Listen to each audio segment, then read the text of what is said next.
Лошата исхрана и слабата физичка активност се најважните фактори кои придонесуваат за зголемен број на луѓе со зголемена телесна тежина и дебелина во светот.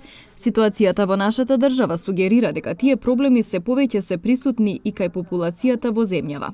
Луѓето кои живеат со дебелина се со поголем ризик од други хронични болести, а дебелината исто така фактор на ризик за компликации при COVID-19.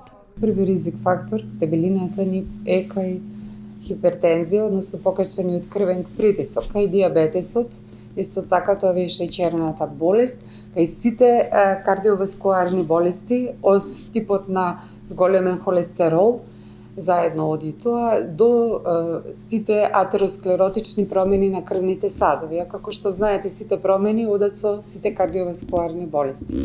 Исто така, дебелината представува ризик фактор кај сите зглобни заболувања, заболување на кичмениот столб, потоа кај колената, значи кај сите зглобно заболувања, тие представуваат ризик фактор затоа што зголемената телесна тежина директно влијае врз самиот зглоб и нарушувањата директно што се настанати.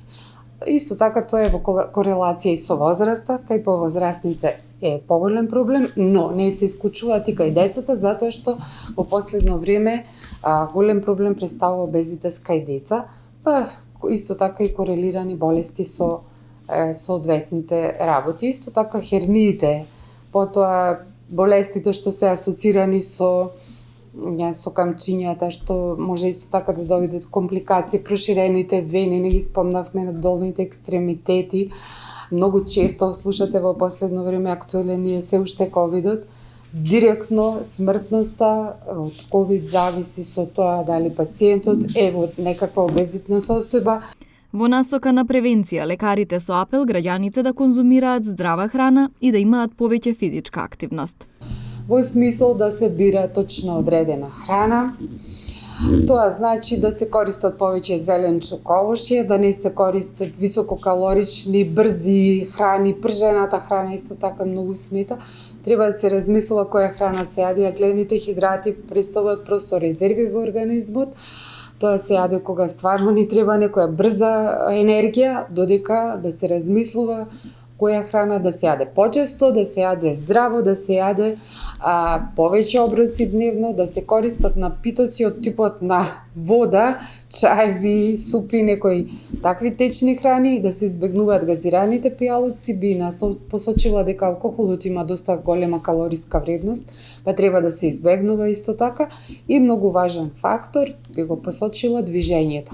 Значи да се намали тоа време што е седечко, односно пред компјутер, во кола, колку почесто да се движиме до работа, пешачење во природа е многу благопријатно.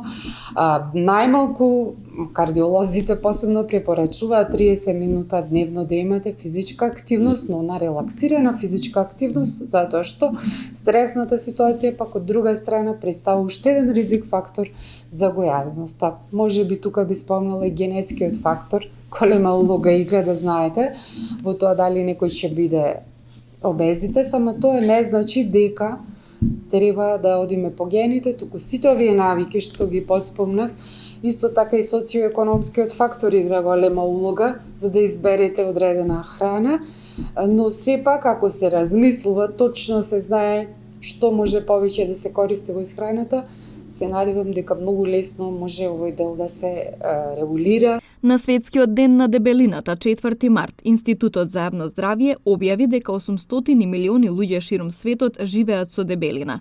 Се очекува дебелината кај децата да се зголеми за 60% во следната деценија, достигнувајќи 250 милиони до 2030 година.